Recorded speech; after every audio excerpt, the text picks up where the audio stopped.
មុំធម្មជាតិបងប្អូនបើមិនបរិសុទ្ធមិនយកលុយទេ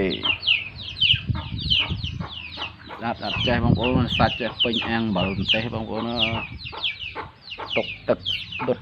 មន់ទុកទឹកមុំដុតមន់បើសាច់យកអាំងបើមិនទេហូបបានសិតតែសាច់ទាំងអស់បងប្អូនអើយពេញបឹបទឹកក៏ពេញបឹបដែរទឹកអស់មកឆោះអានេះអត់អស់មូលទឹក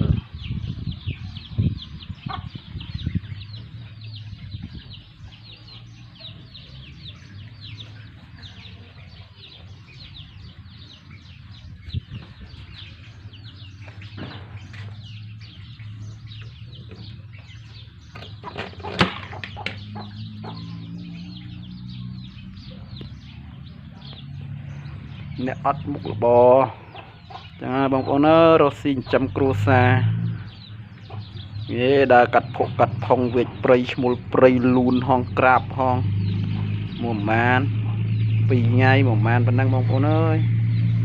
ជួនកាលថ្ងៃណានេះមកអត់ក៏មានចឹង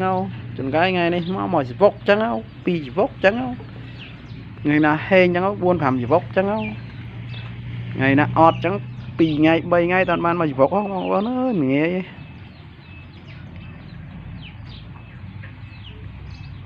ដើរឡើងខ្លីជើងអស់ហើយក្នុងព្រៃសមុទ្រកងកាងហ្នឹងបងប្អូនអើយមិនងាយណាដល់ឡើងអាយ៉ាស់ខោអាយ៉ាស់អាវអស់ហើយអ្នកទិញទៅថាស្រួលតែអ្នករកវិធានាមកណាបងប្អូនអើយប៉ះចឹងប៉ះអាណានេះខេងវាមិនបានដេញខ្ទេចយើងរាប់រយម៉ែត្រមកដល់ផ្ទះវិញហើមមុខហើមអីស្ពីងអស់2 3ថ្ងៃមកបានបាត់ហើម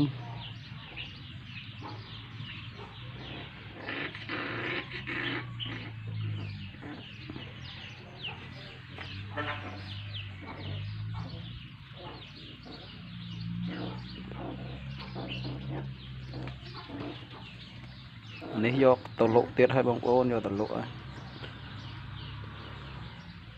ទុកវាស្អាតពេកខ្លាច់ច្រមុចរោមអស់